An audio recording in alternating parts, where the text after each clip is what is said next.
It has never been a better time to be a creative. Hey everybody, this is Roberto Blake of robertoblake.com, helping you create something awesome today. For those of you who are not familiar with me, I have a background in graphic design and advertising. Prior to building my own digital marketing agency, Create Awesome Media, prior to all the stuff you've seen on YouTube, I actually worked as a graphic designer. I did billboards in print, mostly around cable broadcast networks through an agency in Midtown Manhattan. I also worked as an in-house designer before that in a company in corporate America, and also throughout the years I did freelancing. And so beyond that, now when I do graphic design, it's usually for my own products and services and brand. But as an owner of a digital agency, I actually hire quite a few designers. So what I'm going to do today is I'm going to be giving you perspective on how to become a graphic designer, not just from the perspective of somebody who's actually done it and lived that, not only talking about the landscape of design, how it's changed, but from a career perspective, what is it that makes the difference between people that I hire and why? Because I think that this is knowledge that people aren't sharing with you. I think there are very few people that are in the hiring chair. They're telling you what actually goes through their mind. I think you have a lot of people who are telling you things that you may just want to hear. So let me break it down. A lot of the information that's out there, especially that comes from, say, like traditional education, is great from a principles and foundation standpoint, but when it comes to the landscape of design, you need to be looking at people who are in the industry, they're practitioners. You need to listen to people who are at the agency level, who run their own companies. You need to look at people like my friend Chris Doe, who runs a YouTube channel called The Future, and it talks about his digital agency, Blind Design in LA. And I think it gives you a lot of perspective because they not only do stuff with him and the staff, but they also talk to a lot of other designers that are working in the industry. The Adobe YouTube channel has a lot of great content around that, so it offers some perspective.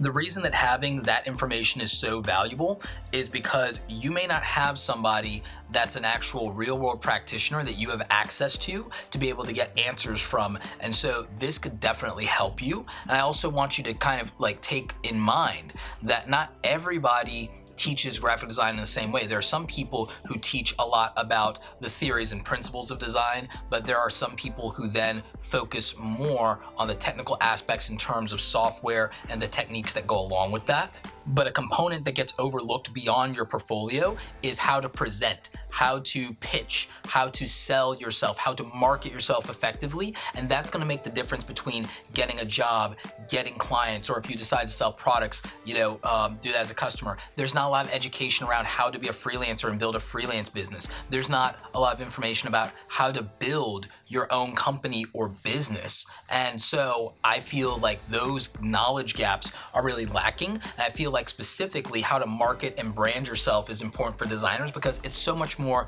than building a portfolio. It's so much more than having a website. There's a component to knowing how to negotiate whether it's for a salary, how to negotiate client fees, how to bill appropriately, and what software you need to do the invoicing and things of that nature. So I think that one of the things you have to do if you want to be a graphic designer in 2018 is you have to really look at the fact that it's not the same as the people who a lot of times are talking to you. It's not the same thing they experienced 10, 15, or 20 years ago. The game has changed. Being a designer is not just about being creative. It's not just about good typography. It's not about having the 10 solid pieces in your portfolio. There's a lot of it that has to do with how you communicate to people. How do you talk about your work? You can't show your work and just let your work speak for itself. Those days are dead. The person who romanticizes that will always lose to the person who is very good at presenting and articulating and framing what they do in the context of what relates to the bottom line of the business for the client or for the employer. When I'm hiring people, what stands out is when they can specifically tell me about a vulnerability or a pain point that they see in my business and how what they do is going to benefit my business directly, or what problem it's going to solve, or how they can add some additional value to what I have that I may have not even considered. That's how people get hired. That's how people win my business.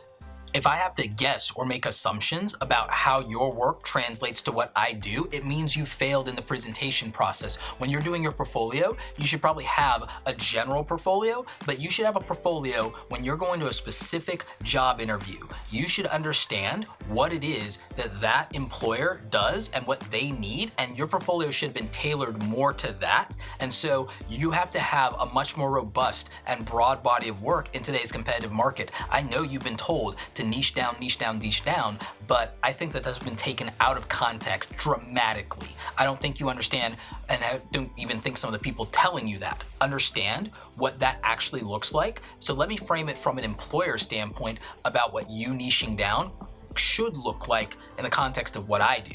If you were trying to get hired by me, what I want is I want someone who can do infographics for me. You'd have to show me a body of work that focuses on infographics and examples of that, but also the supplemental elements that make for good infographics. And then you have to be able to communicate exactly how what you do translates to my needs and wants as a business owner.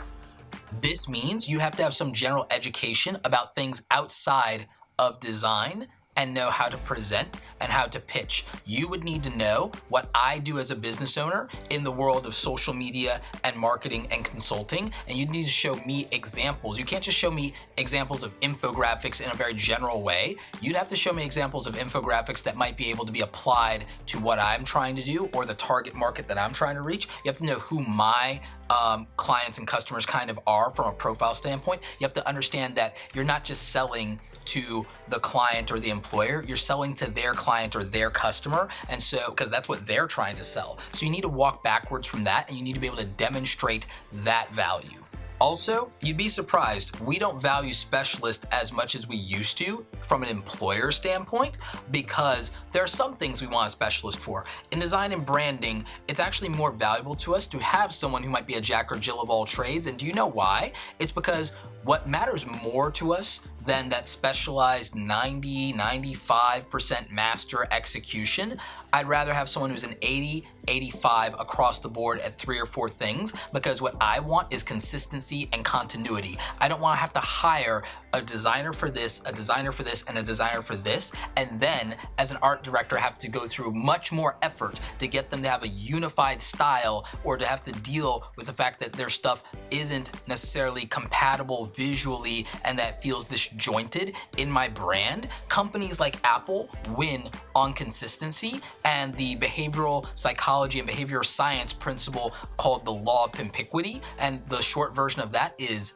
familiar good, unfamiliar bad. But if you don't understand these things, if you don't understand marketing, if you don't understand selling psychology, if you don't understand at some base level how to leverage social media effectively to have nuanced conversations or to be able to do business development or reach your target ideal client or employer, or to use social media as a listening tool to vet out what they are looking for, what their style is communication-wise, how they do and present their visuals and their marketing, and whether your abilities and styles and your techniques could serve that purpose. If you don't understand those things, it will be very difficult for you to sell yourself to those people as a graphic designer. It's so much more than getting the right degree from the right school. It's so much more than having the right software and knowing how to use it. It's so much more than having 20 stellar pieces in your portfolio. There is a level of understanding the needs, the pain points, and the anxiety of the consumer, of the client, of the employer, and walking backwards and reverse engineering that, and also having the presentation and the salespersonship to be able to really come forward and communicate your value to them in a way that's meaningful to them and aligns with their business objectives and goals, takes away that anxiety, helps them make a confident buying decision and investment in you.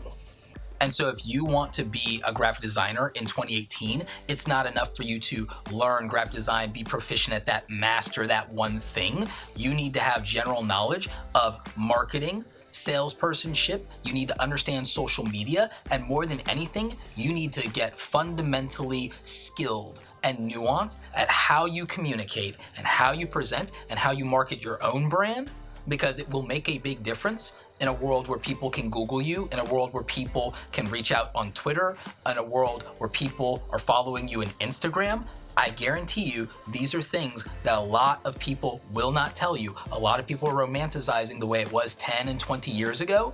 And guess what? People don't use the yellow pages anymore. So I would say that being relevant and knowing how to market yourself in the world we actually live in, the world where the iPhone has been around for a decade, probably matters. Yes, you need to understand the principles of graphic design. Yes, you need to know industry standards. You need to learn your tools. You need to learn the trade, and you need to learn all of the basics. And then you need to learn how to sell. Learning how to market yourself and learning how to sell is the difference between someone who's a successful professional and somebody who's a very talented, starving artist. I hope you guys found this video helpful. If you want more videos that cover the career aspects, the hiring aspects of graphic design, freelancing, creative services as a whole, if you want more information on some of the processes that I use within my own business and how I relate to and work with other creatives, you know what? I'm open to your questions. Leave them in the comment section of this video. In fact, question of the day. What is the biggest struggle in your career as a creative professional right now? Is it the anxiety of working for a bad boss? Is it not feeling that you have ownership over your ideas? Lack of creative freedom? I would love to have some conversations about that. And the thing is, there's so many helpful people in this community, the Create Awesome community. And if I can't help you and answer those questions in the comments, there are a ton of people who can. I also would encourage you to look at a couple other great graphic design channels like The Future, hosted by my friend Chris Doe at Blind Design LA, and also check out graphic designers Will Patterson. And also I would encourage you to check out the work of Justin Seeley and look at what's going on over on the Adobe YouTube channel. I'm gonna link all that stuff up for you, but I think that you guys will get a lot of value from that. Like this video if you like it. Don't forget to subscribe. Check out the other awesome stuff on the channel. As always, you guys, thanks so very much for watching, and don't forget, go out there and create something awesome today. Take care.